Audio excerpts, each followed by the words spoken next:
It's Viewpoint morning. It's, I think it is. It's Wednesday morning, and this is WLCN 96.3 on your dial. That would be FM, of course. And having to my right, the illustrious Mrs. Busby, who is a co-owner of this show. How are you this morning, Mrs. Busby? Do we have joint tenancy here, or is it tenants in common? The legal people haven't worked that out yet. Whatever works out best for you is the way we'll do it. I'll talk to the legal department here when we're off the air, okay? And we have a neat guest for yes, we have. Something that I'm not particularly anxious to do anymore. It would be a polar plunge. We'll talk about that. Interesting thing about that is, though, that when we were young and smart Alex, as opposed to smart, we used to go to Horseshoe Bend on Easter and take a little plunge just because it was a thing to do. That shows you how doggone dumb you are when your kids in school. Youth is just the berries. Well, yeah. But, you know, you do all kinds of things. Because I remember we were by a helicopter when I was in my misspent youth. And I'm standing there looking at that and thinking, they can't possibly fly. They are not aerodynamically designed at all. It'll never work. I wouldn't go in one of those to save my soul. And my friend came up to me and said, let's be the first to take a ride. I said, yeah, good. And away we went, and it scared me to death. First ride in an airplane, Ford Trimotor just west of the fairgrounds, Lincoln, Illinois. Barnstorming people came in there and they landed in some field out there, just immediately west of Lincoln Parkway now. And gosh knows where I had the money in my pocket. It might have cost me $4 or $5. I have any idea. I was a kid, and I jumped on that thing and went and told my mother afterwards. She was somewhat aghast afterwards. She was. Yes. I think she took my bicycle away, is what I think. Well, it wasn't flying, was it? Are you E.T. or something? Well, I'd start Viewpoint, Joanie, with try to come up with a kudo or two. I guess really the biggest one would be the folks at Abraham Lincoln Memorial Hospital and the way they conducted the open houses plural. There were 2 or 3 people went through there, Judith K. Oh my gosh, yes, oofta. They came and they came, but I dare say they certainly had it organized. No credit to me, by the by. I had nothing to do with organizing it, but it was a lot of hours on it. Well, yeah, I did. I put my time in. It was really well done, and I think that the people thought well of it after they had seen what all was involved in it. And one of the things that they have paid such attention to was patients' right to privacy. Yeah. You know, at the building that we have, and thank God we've had it all these years, somebody would be in a hospital bed and they'd be wheeling them right across the main corridor there into the ER or down to the lab, into radiology. Mm-hmm. And there you are in your gown, you know, not probably looking your finest, and right out there in front of everybody, you know. And there'll be none of that in the new building. It's well, that wonderful. Is great. But you know, they've carried this political correctness. It's just so to such extreme. I can't ask if you're in the hospital. I know. They're not going to tell me if you're in the hospital. No, sir. The ministers can't find it. You know, it used to be the good old days. You know, if you were entered the hospital, and of course you don't stay there very long, but in those days, the minister would go almost on a daily basis, or certainly very frequently, and see if there's any of his flock there on the admittance list, so they'd go visit. Do that now. Well, everything has at least 2 sides, you know, your side, my side, and then the truth. Well, right? I know what mine is. Mine is right. Certainly, do I doubt that? Not so much. But, you know, your right to privacy can be a problem to you in that if you decide that you want to be totally anonymous in the hospital, you certainly have that right.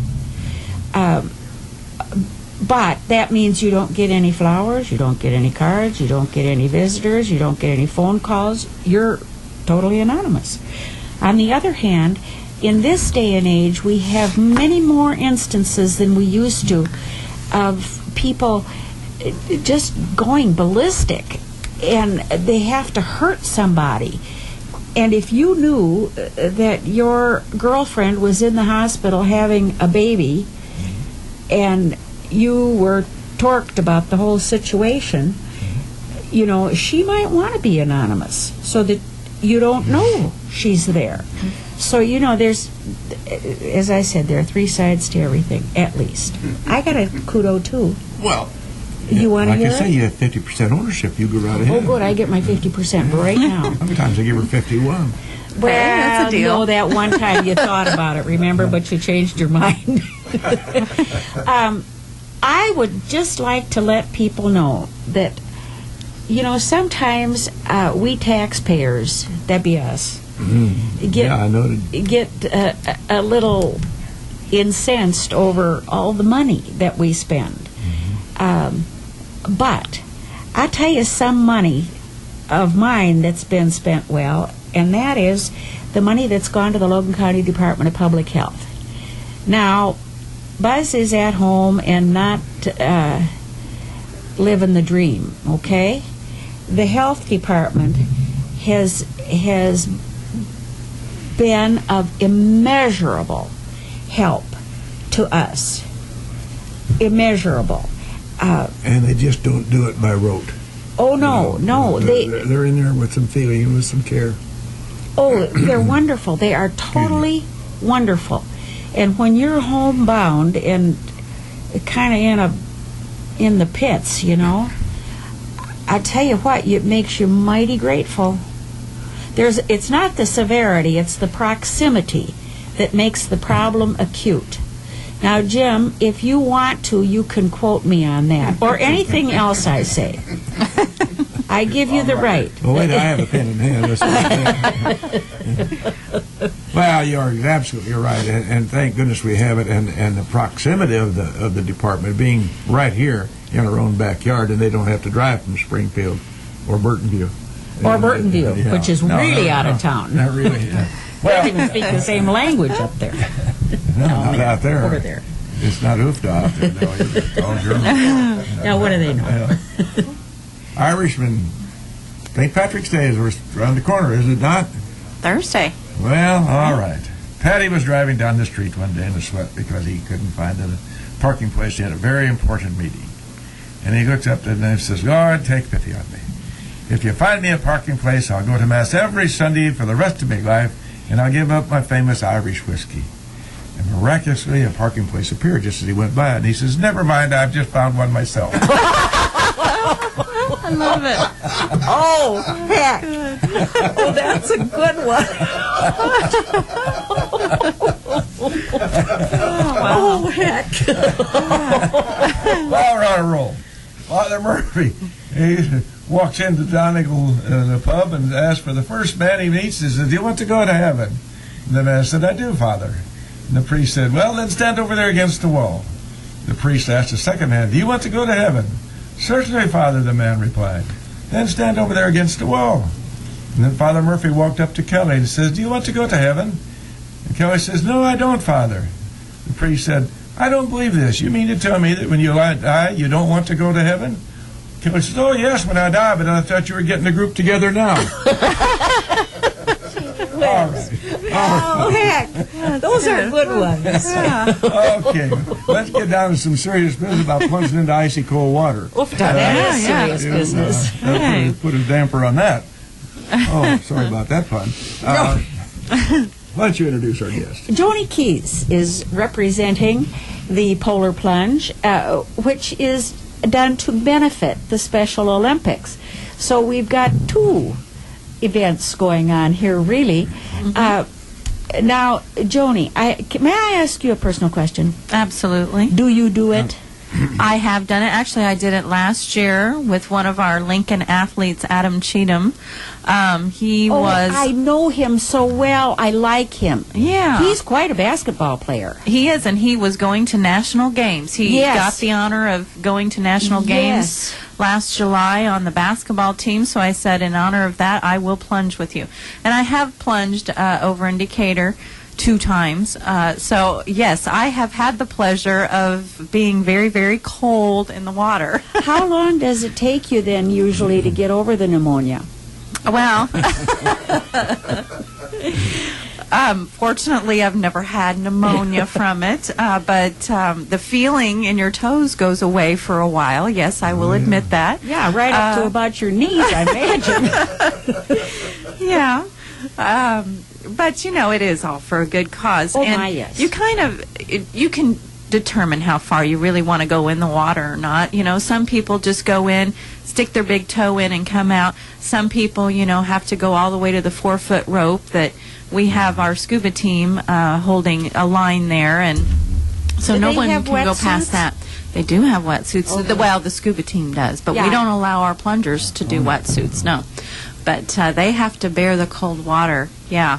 So it's kind of up to them as to how far they want to go in, and of course some just take the Nestea plunge and go belly flop in, and got to get the full experience of it. But that's entirely up to the plunger, and so it's kind of interesting to watch what people will do. But the end result is, we're really raising a lot of money. It's a unique, fun fundraiser for Special Olympics, and it's phenomenal. The people that come out for this event and support Special Olympics and are doing it for the right reasons. What date is it? Pardon me? The date. It's this Saturday, March 19th, out at Lincoln Lakes, the private beach area. We actually register everyone out at the KC Hall. Right. And then we are very fortunate to have buses donated from Lincoln Broadwell School District. So they come about 10:30, they line up, the buses line up, shuttle buses. Spectators, everybody get on the buses, and there'll be 5 buses, so we have plenty of buses that begin shuttling people down to the beach area and back, to watch or to actually take the plungers down, and they get their, dry clothes in the heated changing tents. That's good. Yeah. So when they come folks, out, we they used to do this polar plunge years ago, but we didn't know it was called polar plunge then. This was Learn to Swim Week. The American Red Cross, always in the spring of the year, had Learn to Swim Week. Okay. That was a big thing, really a big thing. Mm-hmm. And they had volunteers come from all over, including the late Jenny Higgins, Yes. who was just a stalwart supporter of that and could swim like a porpoise. Delightful lady, just an icon. Anyway, inevitably, the first 2 days of Learn to Swim Week, it'd be colder than a well digger's derriere. It would be cold. Yeah. So I was sitting here thinking, well, we used to polar plunge and didn't know it was called that. Yeah, you could have had your own special event there. Yeah, see? there you go. Now, I think Saturday, of course, it isn't going to affect the water at all, but I think Saturday was supposed to be a decent day, wasn't it? Yeah, we're keeping our fingers crossed about that. It's looking like right now it'll be sunny, or maybe, a few clouds, but... Sunny with rain. I hope not. No, I don't know what the percentage of rain is, but I think it's all the rain's supposed to happen on Friday. But and like 55 is what I heard. So let's hope it'll be more towards 60. But we've been pretty fortunate because we hold 18 plunges throughout the state of Illinois. And our plunges begin at the end of February, and this is the last actual date, this is the last plunge that happens in the state of Illinois to benefit Special Olympics.